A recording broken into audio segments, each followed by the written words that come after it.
حدیث کا، اور آپ فرمایا کرتے تھے مجھے اللہ کی عزت کی قسم جو میرے نبی نے کہا حق اور سچی کا ہے، حق اور سچ کا ہے۔ حضور سید عالم صلی اللہ علیہ وسلم نے فرمایا صدقہ دینے سے مال کم نہیں ہوتا، صدقہ دینے سے مال جی کیا کرنے سے، یہ وعدہ ہے نبی پاک کا، صدقہ دینے سے پیسے، اچھا بتائے نا جی مجھے 1000 میں سے 500 دے دیا تو باقی کتنے رہ گئے، تو حضور فرما رہے ہیں کم نہیں ہوتے، 1000 دے دیا تو باقی کتنا بچا، نہیں بھائی میرے محبوب فرماتے ہیں تو اللہ کے راستے میں ایک دے وہ تجھے 700 گنا کر کے واپس عطا فرمائے گا۔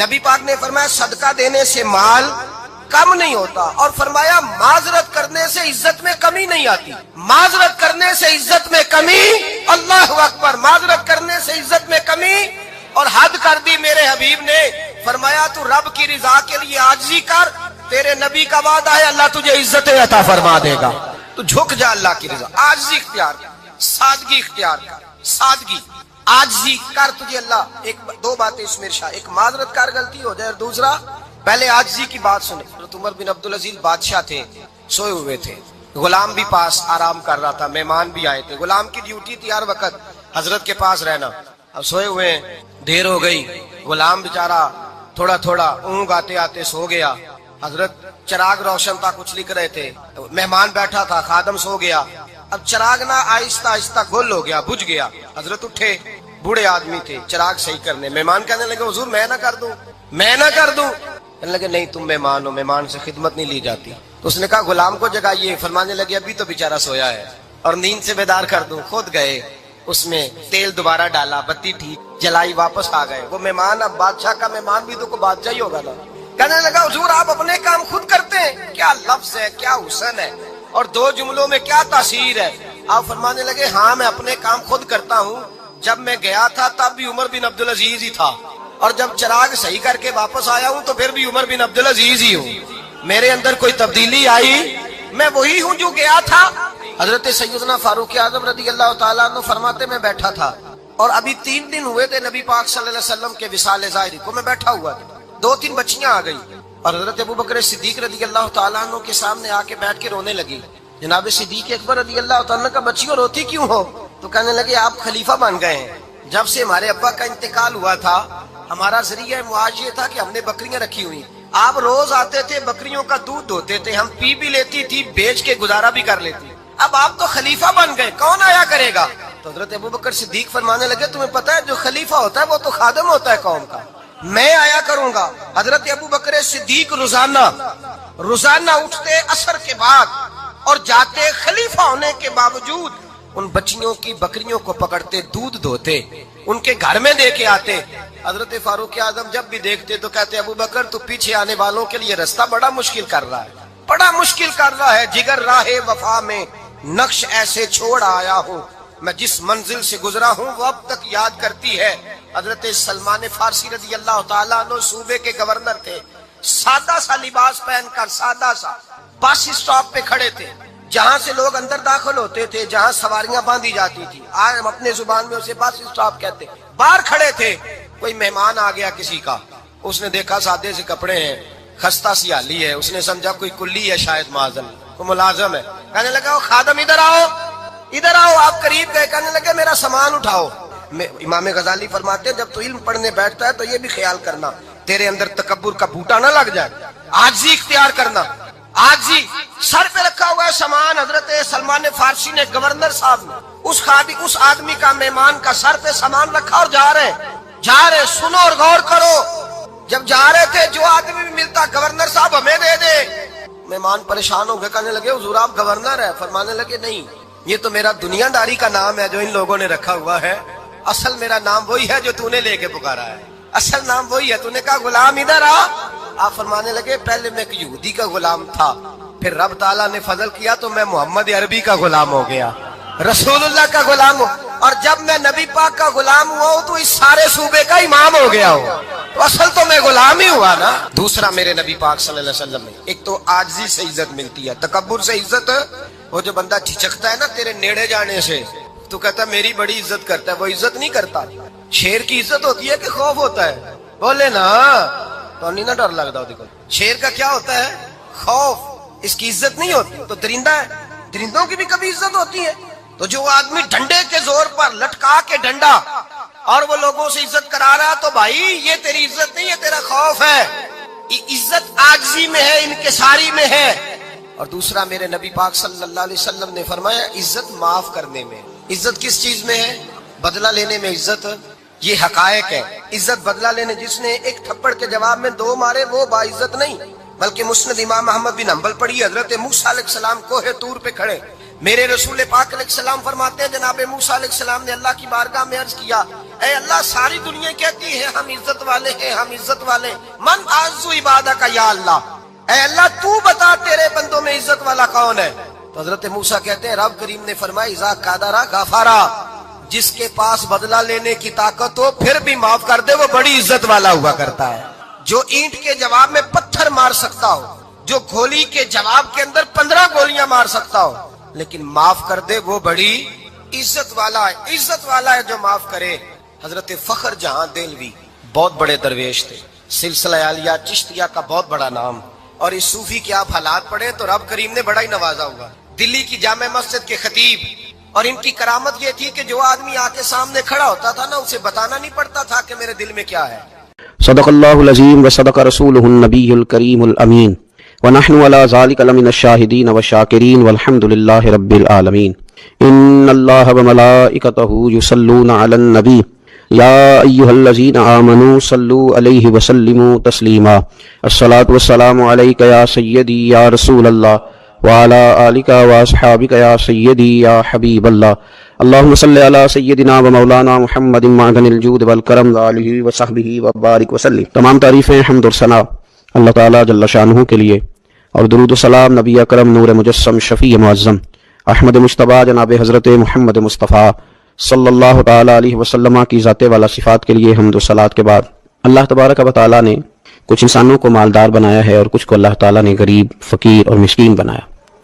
اللہ تعالیٰ کی یہ تقسیم اس کی حکمت پر مبنی ہے. اب مالک کریم نے یہ فیصلہ فرمایا کہ وہ جن کو اللہ نے اپنے فضل سے مالدار کیا ہے وہ اپنے غریب، مسکین اور کمزور مسلمان بھائیوں کا خیال رکھیں. اور اسلام کا حسن دیکھیے، اسلام کا کمال دیکھیے کہ رب تعالیٰ فرماتا ہے تم خرچ کرو گے مسکین پر، غریب پر، اور وہ قرض دو گے تم اپنے رب تعالیٰ کو. خرچ اس پر کرو گے اور قرض اپنے رب تعالیٰ کو دو گے. ارشاد فرمایا من ذا الذی، کون ہے وہ جو اپنے رب کو اچھا قرض دے، جو اپنے رب کو اچھا قرض دے، قرض حسنہ دے، فیضاعفہ لہ، اور پھر اللہ تبارک و تعالیٰ اسے دونا کر کے واپس کرے گا. اللہ اس کے لیے وہ قرض جب واپس کرے گا تو رب دونا دے گا، ڈبل عطا فرمائے گا. اور وَلَهُ أَجْرٌ کریم، اور ان کے لیے جو ثواب ہے وہ عزت والا ہے. صدر الفاضل سید نعیم الدین صاحب مراد آبادی رحمۃ اللہ علیہ فرماتے ہیں کہ یہ دیکھو کریم کا کرم کہ خود اپنے بندے کو مال عطا فرما رہا ہے، پھر خود ہی فرما رہا ہے کہ تم مجھے قرض دے. اور یہ عین انسان کے مزاج اور فطرت کے مطابق بات کی کہ تم مجھے قرض دو. جب کوئی انسان کسی کو ویسے کوئی چیز دیتا ہے تو اس کا خیال ہوتا ہے شاید واپس ملے نہ ملے، لیکن جب قرض دیتا ہے تو اس کا خیال یہ ہوتا ہے کہ یہ ضرور مجھے واپس ملے گی. تو فرمایا چونکہ تمہارے مزاج ہیں، تمہاری طبیعت ہے، تمہاری فطرت ہے، تم سمجھتے ہو کہ قرض ہمیں ضرور واپس ملے گا، لہذا تمہارا رب تمہیں کہہ رہا ہے کہ تم مجھے قرض حسنہ دے دو.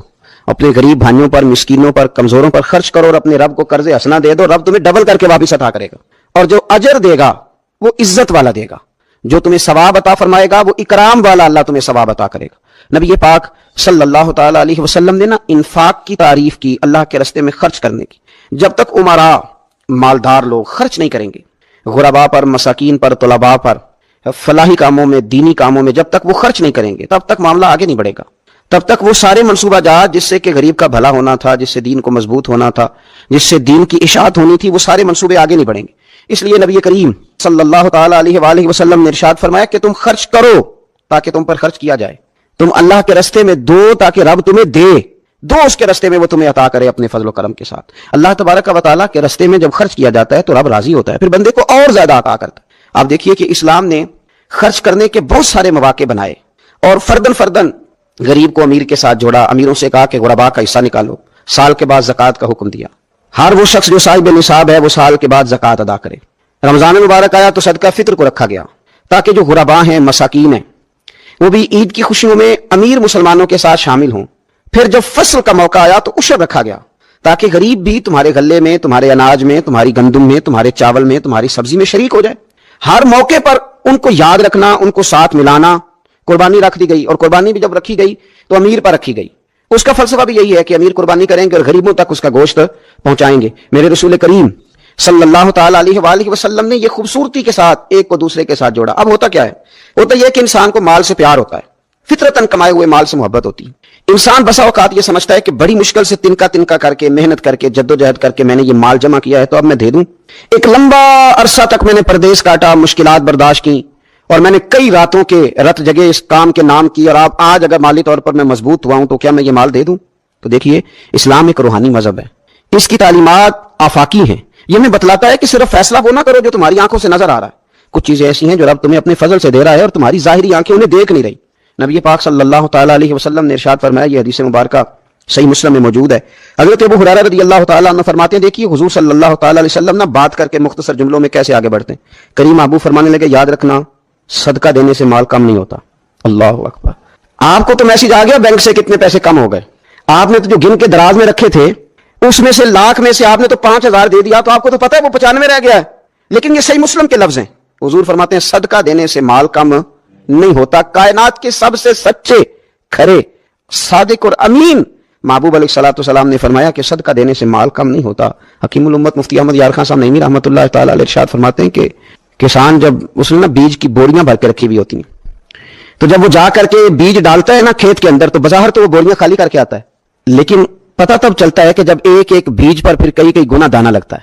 آیا تو وہ خالی کر کے تھا، لیکن اگر تھوڑا سا وہ گہرائی کے ساتھ دیکھے تو اس نے تو کمال کر دیا. اب تو اس پر بے شمار دانے لگ گئے. تو حضور علیہ الصلوۃ والسلام نے فرمایا صدقہ دینے سے مال کم نہیں ہوتا، اور فرمایا معاف کرنے کی وجہ سے اللہ بندے کی عزت میں اضافہ کر دیتا ہے، اور فرمایا جو اللہ کی رضا کی خاطر جھک جائے اللہ اسے عزت عطا کر دیتا ہے. صدقہ دینے سے مال کم نہیں ہوتا. تو اپنی طبیعت کے اندر اگر شوق پیدا کر لیا جائے راہ خدا میں خرچ کرنے کا، ذوق بنا لیا جائے، ہمارا یہ ذہن بن جاتا ہے کہ یہ بھی میرے پیسے، یہ بھی میرے پیسے، وہ کونے میں میری جائیداد، یہ میرا مکان، وہ میرا بینک بیلنس، یہ میرے جانور، یہ میرا مال تجارت، یہ میرے کھیت کھلیان. میرے محبوب نے فرمایا تیرے 3 ہی مال ہیں، ایک تو نے کھا لیا ہے، ایک تو نے پہن لیا، ایک تو نے راہ خدا میں خرچ کر لیا، باقی تو وارثوں کا ہے. وارثوں کے مال کے بارے میں اس قدر زیادہ توجہ رکھنا، اس قدر زیادہ ذہن بنا کے رکھنا. تو اللہ تبارک و تعالیٰ کی راہ میں خرچ کرنے کا جو شوق ہے، حضور صلی اللہ علیہ وسلم نے اس کی نصیحت کرتے. نبی پاک صلی اللہ تعالی علیہ وسلم کے سامنے نا حضرت اسماء بنت ابی بکر صدیق خرچ کر رہی تھی، اللہ کے راستے میں دے رہی تھی. تو سرور کائنات صلی اللہ تعالی علیہ وسلم نے فرمایا اسماء خرچ کرو پر گنا نہ کرو، گن گن کے اللہ کے راستے میں خرچ نہ کرو ورنہ رب بھی تمہیں گن گن کے دے گا. فرمایا تم اس کے راستے میں اس کی راہ سے کچھ بچا کے نہ رکھو تو رب تعالیٰ بھی جب تمہیں دے گا نا تو پھر بے حساب ہی عطا فرمائے گا. گن گن کے یوں احتیاط کر کے دیکھ کے پریشان ہو کے راہ خدا میں خرچ نہ کیا جائے، بلکہ اللہ تبارک و تعالیٰ کے راستے میں دیا جائے اور مالک کے حضور اس کی رضا کے لیے خرچ کیا جائے اللہ تعالیٰ کے بندوں پر. حضور صلی اللہ تعالیٰ علیہ وآلہ وسلم کی جو عادات جن کی وجہ سے کائنات میں میرے محبوب پاک علیہ الصلوۃ والسلام کے روز ڈنکے بجتے ہیں، حضور کی نعتیں پڑھی جاتی ہیں، ان میں حضور علیہ السلام کی خوبصورت عادات میں سے ایک عادت ہے حضور کا سخی ہونا، کریم ہونا. لب واہ ہیں، آنکھیں بند ہیں، پھیلی ہیں جھولیاں، کتنے مزے کی بھیک تیرے پاک در کی ہے. نبی پاک صلی اللہ تعالیٰ علیہ وآلہ وسلم ارشاد فرماتے ہیں، حضور کا شوق دیکھیے خیرات کرنے کے تعلق سے. ہمارے ہاں یہ ہوتا ہے کہ بعض اوقات جیسے جیسے پیسہ بڑھتا جاتا ہے ویسے ویسے لوگوں کے اندر بخل آتا ہے، کنجوسی آتی ہے. بعض لوگ اللہ ماشاءاللہ وہ خیرات کرنے کی طرف اس طرح توجہ نہیں کرتے جس طرح کہ ان کا منصب انہیں حکم دیتا ہے یا ان کا منصب انہیں اس طرف قائل کرتا ہے. رسول کائنات صلی اللہ تعالیٰ علیہ وآلہ وسلم ارشاد فرماتے ہیں، بخاری مسلم میں موجود ہے، فرمایا اگر میرے پاس احد پہاڑ کے برابر سونا ہو، کلومیٹروں پہ پھیلا ہوا احد پہاڑ، اس کی چوڑائی ہے، اس کی لمبائی ہے، اس کی اونچائی ہے، یعنی پہاڑ کی بات ہو رہی، جن لوگوں نے زیارت کی ہے وہ جانتے ہیں کہ اتنا بڑا پہاڑ. حضور فرماتے ہیں میرے غلاموں سنو، اگر میرے پاس احد پہاڑ کے برابر بھی سونا ہو تو فرمایا میرا دل چاہتا ہے کہ 3 راتیں گزرنے سے پہلے پہلے سارا اللہ کے راستے میں خرچ کر دوں، سوائے اس کے کہ جو میں نے قرض دینا ہو. قرض کے لیے بچاؤں گا، باقی میں سب اللہ تبارک و تعالیٰ کے راستے میں خرچ کر دوں گا. 3 راتوں سے زیادہ نہیں گزریں گی، خرچ کر دوں گا. یہ شوق ہے نبی پاک صلی اللہ علیہ وسلم کا سخاوت کے ساتھ. حضور پسند کرتے سخاوت کرنا. نبی پاک صلی اللہ تعالیٰ علیہ وآلہ وسلم نے اپنے دست مبارک سے ہمیشہ لوگوں کو عطا کیا. حضور صلی اللہ تعالیٰ علیہ وسلم خرچ کرنے کی ترغیب دیتے، لوگوں کو رغبت دلاتے. ہمارے ہاں پہلی تو بات یہ ہے کہ خرچ کرنے کا ماحول نہیں بنتا، اور اگر بعض لوگ خرچ کرتے ہیں تو بے دلی کے ساتھ خرچ کرتے ہیں. اللہ تبارک و تعالیٰ کے راستے میں جب آپ کو دینا ہے، جب آپ کو مالک کے راستے میں دینا ہے تو پھر آپ کو بندہ تھوڑی دیکھنا ہے، پھر تو اللہ کی رضا دیکھنی ہے. تو خرچ تو کرتے ہیں لیکن وہ خوش دلی، وہ ذوق، وہ شوق، وہ خوبصورتی ان کی طبیعت میں نہیں ہوتی جو ہونی چاہیے. اللہ کے راستے میں خرچ کریں تو اللہ کی رضا کو پیش نظر رکھ کے خرچ کریں. پھر خرچ کیا جاتا ہے، صدقہ دیا جاتا ہے، لیکن کب بندہ بیمار ہو گیا، جب تندرست تھا، لاکھوں روپے پڑے تھے، صدقہ کرنے کا خیال نہیں آیا. ہزاروں موجود تھے، اس کے دل کی توجہ اس جانب نہیں ہوئی. آج بیمار پڑا ہے، کمزوری آ گئی ہے، قریب المرگ ہو گیا ہے، اب اس کا خیال آتا ہے کہ میں کچھ اللہ کے راستے میں دوں، ایک بکرا لو بھی ذرا ذبح کر دو، ذرا تھوڑا صدقہ دے دو. کس بات پر؟ کہ میں بیمار ہو گیا ہوں، کس بات پر؟ کہ میں کمزور ہو گیا ہوں. اگر آپ صحت کے عالم میں صدقہ کرتے اللہ کو راضی کرنے کے لیے تو وہ کیا خوب تھا. وہ ہمارے ایک بزرگ ہیں تو فرمایا کرتے کہ میں نے جب خرچ کرنا شروع کیا تو میرے ذہن میں ایک بات آئی، اس نے مجھے ابھارا کہ میں اللہ کے راستے میں زیادہ خرچ کروں. میرے ذہن میں یہ بات آئی کہ یار جتنا میں اپنے والدین کی طرف سے خرچ کر رہا ہوں نا، میری اولاد بھی میرے بعد اتنا ہی خرچ کرے گی. تو کیوں نہ ایسا ہو کہ ان کے حقوق پورے ادا کر کے، ان کی آسانیوں کا خیال کر کے جو اللہ تعالیٰ نے مجھے اپنے فضل سے زیادہ دیا ہے اس میں سے میں اللہ کے راستے میں خرچ کروں. تو اس شوق کے ساتھ میں نے خرچ کرنا شروع کیا. نبی پاک صلی اللہ تعالیٰ علیہ وآلہ وسلم ارشاد فرماتے ہیں کہ کسی بندے کا اپنی زندگی میں 1 درہم خرچ کرنا مرتے وقت 100 درہم خرچ کرنے سے زیادہ بہتر ہے. زندگی میں 1 درہم دینا مرتے وقت، یعنی عین بیماری کے عالم میں جب تو خرچ کر رہا ہے تو وہ تو 100 خرچ کرے گا درہم، اور تندرستی میں صحت میں تو نے 1 خرچ کیا تو اللہ تعالیٰ اس 1 کا ثواب تجھے اس وقت سے زیادہ عطا فرمائے. یہ حدیث مبارکہ ابو داؤد شریف میں مشکات میں ملے گی. حضور فرماتے ہیں صحت کے عالم میں خرچ کر، بجائے اس کے کہ تیری طرف سے کچھ صدقہ دینے جائے تو خود صدقہ دینے جا، اپنے ہاتھوں سے دے اور شوق بنا کے دے اور توجہ کر کے دے، اور تیری طبیعت لگی ہوئی ہو اور تو خود اپنے کندھے پہ رکھ کے جائے، غریبوں کے گھر میں پہنچا کے آئے، اور تو تیرا دل کرے کہ اگر میرے گھر کے اندر گندم موجود ہے پھر کوئی بھوکا نہ سوئے، اگر میرے پاس طاقت موجود ہے کسی کو کپڑا پہنانے کی تو پھر کوئی غریب سردی میں ٹھٹھرتا نہ سوئے.